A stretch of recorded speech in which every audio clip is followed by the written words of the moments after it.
Always be wary of an overly friendly stranger, especially if said stranger has a white van.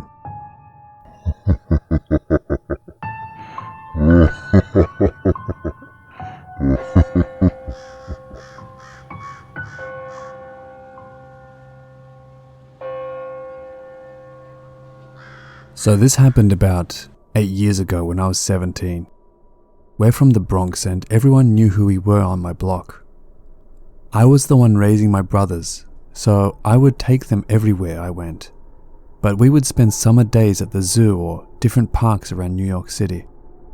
One particular summer day, I had taken them to a park not far from home and was headed back right before sunset. As we crossed the street and approached a somewhat isolated street, I noticed a black van up ahead. Being from NYC, you learn not to react to strange things, but I was still keeping an eye on the van because it was parked on a fire hydrant and didn't have a license plate. I had my then 2-year-old brother carried on the right side of my hip and told my then 7-year-old brother to get on the right side of me, putting him between myself and the building, and kept walking as fast as we could without raising suspicion. As we're about 5 feet from the van, a man steps out from the driver's side and is headed towards the back of the van, and another opens the passenger door but doesn't come out. At this point, the man is approaching us and making an uncomfortable amount of eye contact with me, and something in me decides to point to the window of a house behind him and say really loudly as if I'm speaking to my brothers, "Look, it's not even curfew yet and Mum is already looking out the window for us." The man stops right in his tracks and looks where I pointed, and then looked at us one more time and then ran back to the van. They started it but didn't move, so I grabbed my brother's hand and crossed the street and knocked on the door of my supposed home and prayed that someone would answer. I knocked again, and after about 15 seconds of sweating bullets, a woman answered the door, and I explained to her in a quick whisper that I believed that the men in the van behind us were trying to abduct us, and we needed her to pretend to be our mum. She paused for a second, and then smiled and let us in and locked the door behind us. She asked if we were okay and if we needed her to call the police. I said that if they weren't gone in 10 minutes, then yes. When she looked outside about 7 minutes later, the van was gone. After that, I had called the son of a shop owner near my building and asked him to meet us and walk us home, and he did. Thank God that woman was home. She told me that she had left work earlier that day because of a bad migraine. Whatever was at work, I'm grateful for it.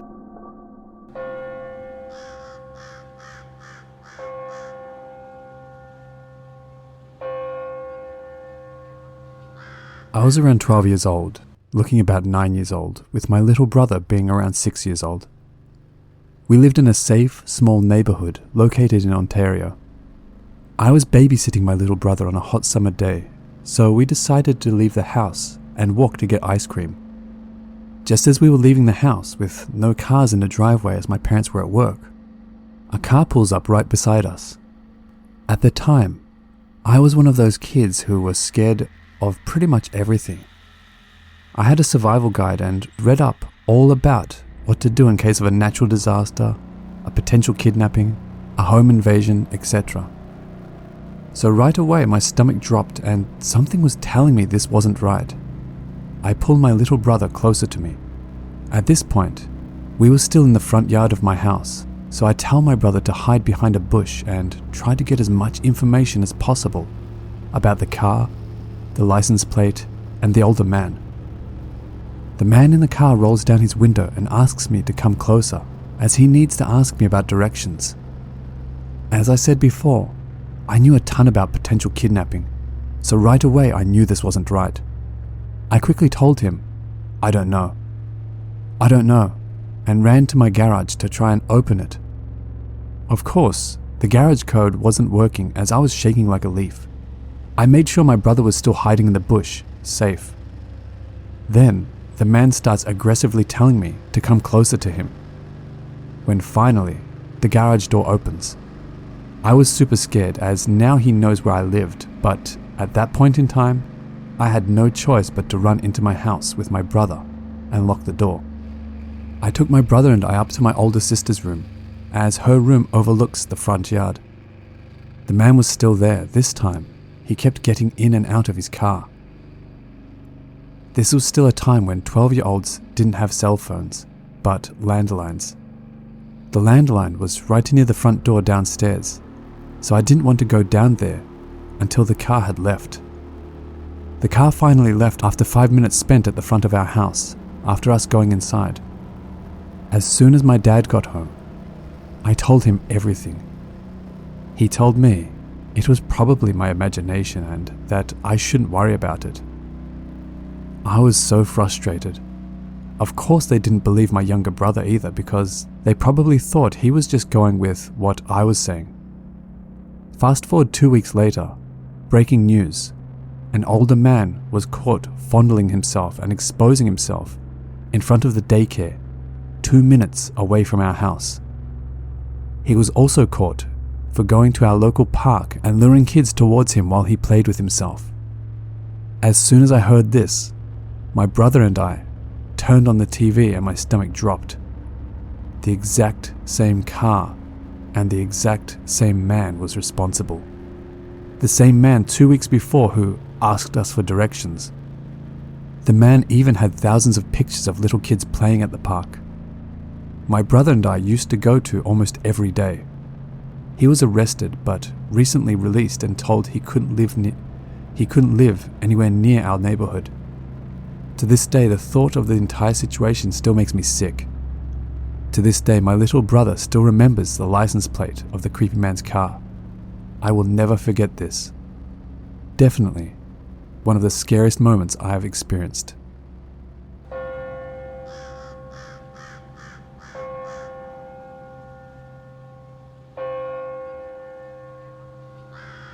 In 2015, I was living in East Hollywood and working at a creative marketing agency as a project coordinator.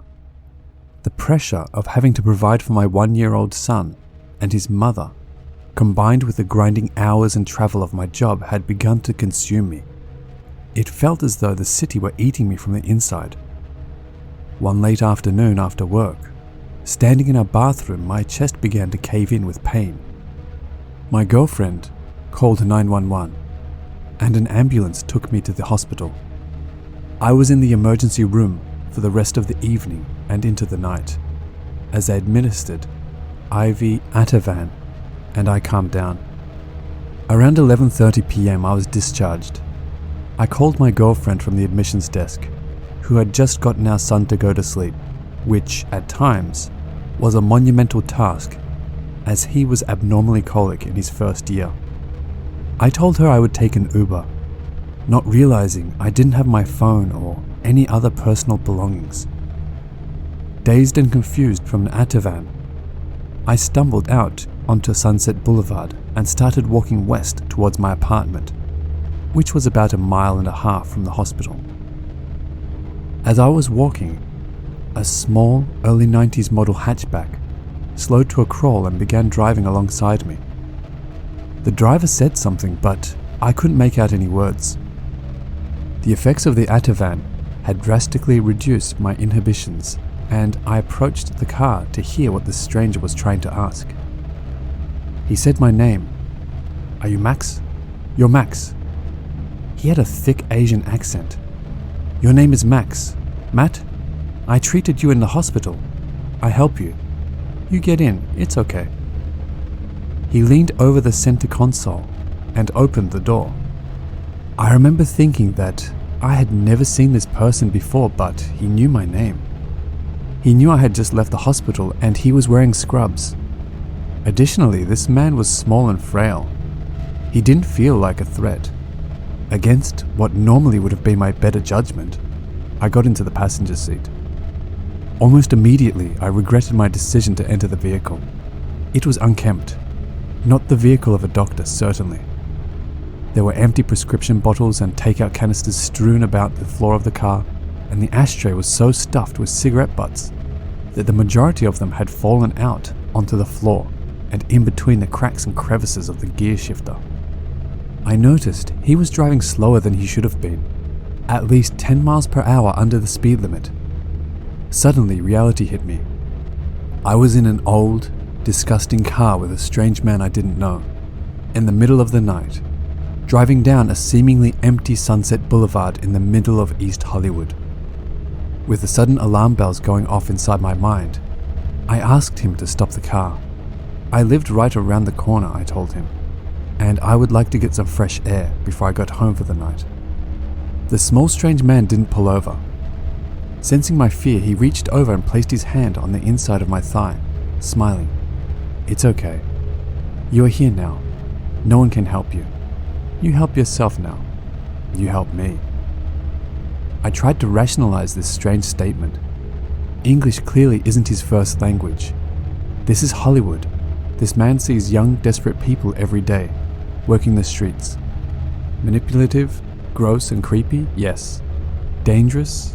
I'm not about to find out. By this time, the Ativan was no match for my fear and adrenaline. By instinct, I grabbed his wrist and threw it back at him. "I ain't a fucking trick. You touch me again, I'll touch you. Pull the fucking car over now." As the car began to slow to a crawl, I thought about jumping out. I must have had my fingers wrapped around the door latch because just then, I realized the door wouldn't open. And just as I was about to turn and demand again to be let out of this man's car, I realized something was seriously wrong. When I turned my head to look at him, it felt as though I was experiencing deja vu. Like I had already turned my head, but I was in some sort of time loop. Suddenly, I'm staring down at myself from outside and above the car.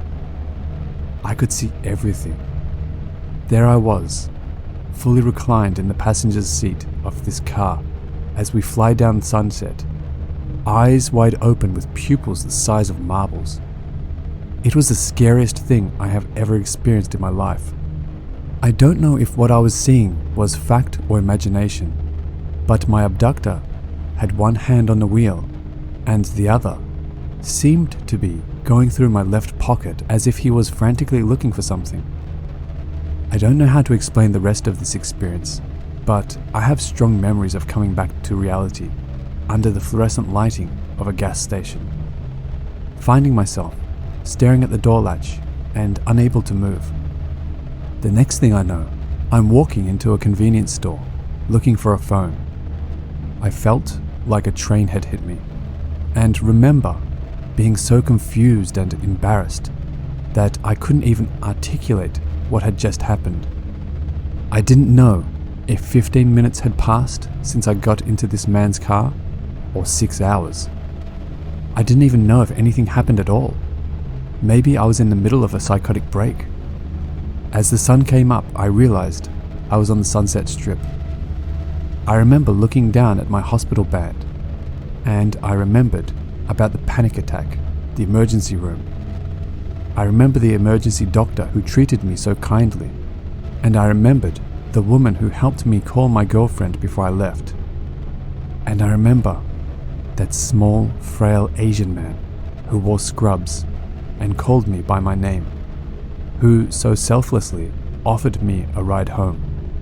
I don't remember even telling him where I lived, and he never asked. Update. Yes, I was drugged. I have a little over 6 hours which can't be accounted for. And a blood test showed ketamine.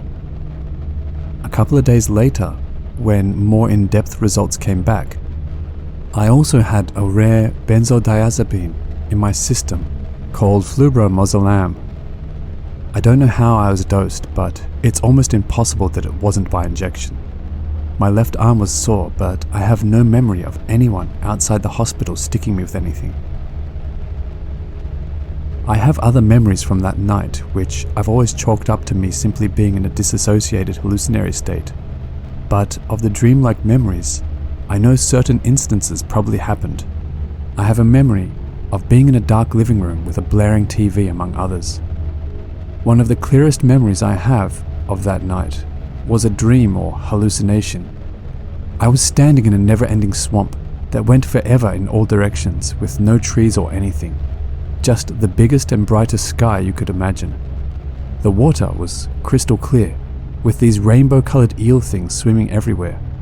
My kid brother was there with me, and in the distance, there was this massive building, something you'd see in Greece or something, with massive white marble pillars and statues of some sort. It's strange because I don't generally remember dreams in my everyday life, but I remember this one like it's a living memory.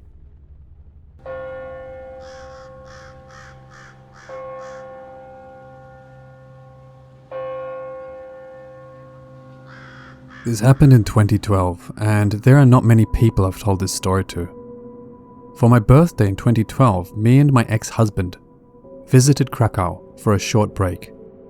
My main interest was to visit Auschwitz and the Jewish quarter of the city and Schindler's factory, which is now a museum. We arrived just prior to the Christmas market's opening. I remember being disappointed that we wouldn't be able to experience this. We stayed in a very nice hotel. I won't divulge in the name, but it was approximately 15 minutes walking distance from the main square in the cloth market, had a beautiful balcony over the river, and was very nice with lovely, hospitable staff. I couldn't recommend this hotel highly enough. We flew in on a cheap budget flight around mid-afternoon and showered, changed, and got ready to explore. The weather was cold and dreary with some light drizzle, but more than okay to walk along the river into Krakow main city. Krakow is an exceptionally beautiful city. I loved it. We had a good look at the cloth market, ate a meal of matzo balls and stew in the main square under blankets and heated lights, watched the famous clock tower, and even managed to visit the lovely shopping center with excellent shops where I purchased a lovely cashmere coat from Zara and an equally lovely hat and scarf. This is important for later. Given it's our first night, we had a few drinks, which turned into a few more. We ended our evening in a lovely bar beneath the city. Most bars appear to be underground in the catacombs. I was overjoyed. As a smoker, we are usually social lepers, but we could still smoke cigarettes in this bar. Around 1 a.m., we were tired and decided to head home to our comfy hotel. We made our way up the stairs from the bar to street level, and a taxi ramp was right outside. We jumped in a taxi and let the driver know our hotel location. Unfortunately, the driver would only accept cash, so we explained we would need a cash point at some time along the 5-minute journey to the hotel. He seemed to understand and was fine with this. At this point, I need to explain I had no mobile phone with me. It was back at our hotel. In those days, roaming had to be paid for, so we decided we would only take my ex-husband's phone. It was 2012, so I think I only had an old iPhone 3S, and it was due for renewal. The 5-minute journey was uneventful, and we arrived opposite our hotel, which was a type of carriageway with a petrol station with cash points opposite the hotel entrance. My ex-husband signaled to the driver to pull in to use the cash point and got out of the taxi. As my ex-husband was at the cash point, this is where my nightmare began. As soon as dropping him off and seeing he was withdrawing money at the cash point, the driver locked all the doors and sped off. I was in the back seat with several shopping bags and had no idea what was going on. The taxi driver took the main dual carriageway out of the city and kept on speeding. Initially, I thought he was looking for a place to turn around to pick up my ex-husband. This wasn't the case. The taxi driver continued to speed until we were well out of the city limits. He spoke no English. I asked him if he wanted money. I showed him my empty bag and shopping bags and asked him what was going on. At this point, I was scared but assumed there was a misunderstanding. Once the taxi driver continued past the Krakow outskirts, I was terrified. The outskirts of Krakow are rural. No streetlights, just black snow and ice. The taxi driver shouted and shouted at me, but I couldn't understand a word. Eventually, he pushed me physically and forcefully with my head into the back seat and told me, I can only assume, to shut the fuck up. He was then talking on his phone to a man. The journey carried on for another 20 minutes until we came to what looked like an industrial estate. No houses, some streetlights, but the whole area was just warehouses and factories and fields. The taxi driver was still on his phone, sounding angry, then abruptly turned it off and stopped the car. By this point, I was petrified. I can honestly say I have never been so scared in my life. I was praying and begging that my life wouldn't end here at 34, the mother of 5-year-old twins, and ending up dead in a lockup on an industrial estate as some sort of mutilated rape victim. For about 30 seconds it was quiet apart from my sobbing and begging. Then the taxi driver got out, came around to the back car door, grabbed me and threw me onto the side of the road. He then grabbed my shopping bag and hurled it at me, got in the taxi and drove off. The relief never came, as I was sure he was going to get other men to rape and harm me. I gathered myself up. It was probably -8, late November, and snowing heavily, and I looked for some sort of doorway, hedge, or any kind of shelter, bearing in mind I was left on the outside of an industrial estate. I walked some meters away and found a gap in a hedge and sat down, pulled my coat and bags around me and cried my heart out. I have no idea how long I was there. Maybe an hour, maybe 2, but the sky started to lighten and a few cars and vans came past me. I tried to flag some down, but it was no good. I sat back down. I was frozen. I can honestly say, I think I was dying, and I had no more energy left. All I know from then to my rescue is thanks to some lovely Polish people. Apparently at around 5 a.m, I was sprawled across the road hard shoulder, and a brother and sister going to market with their cattle stopped and picked me up, dragged me to their truck, and put a big cow poo stained jacket around me. I couldn't speak apparently. I was just trying to talk to my children, and they found out my hotel location from a napkin in my bag. These wonderful people drove me 20 miles back to Krakow to my hotel, where my ex-husband, police, hotel owner, manager and Polish equivalent of CID were all there in the process of setting up a command center. They dropped me off, still wearing the poo-stained jacket, were questioned and went back on their way to market. I never even got their names. I was swabbed, photographed, fingerprinted, etc., and got a stiff brandy from the bar. The following day we visited Auschwitz, the main reason for the Krakow trip. That evening we were taken by the police to the taxi rank where we got the taxi from to try and identify the driver, but he wasn't there. It was left with the Polish police, but dear God, I must have had someone looking after me that night. Just an addition from the author. She wanted me to let you know that the people she met in Krakow were very nice, other than that one taxi driver. The hotel staff, after this happened, went above and beyond to try and help them and look after them during their stay.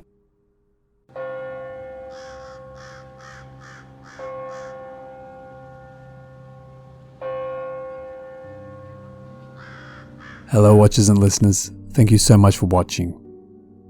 A huge thank you to all the Reddit users who kindly allowed me to use their stories. Links to each story will be in the description below. Well, I finally got a new laptop, so hopefully from this point forward, the sound quality should start improving. I'm still working it out, but I'm sure it will improve over time. And if you're interested, I have some merch available now, so don't forget to check out my merch store. The link is also in the description. As always, thank you all so much for your continued support. I truly do appreciate it. And remember, Papa loves you.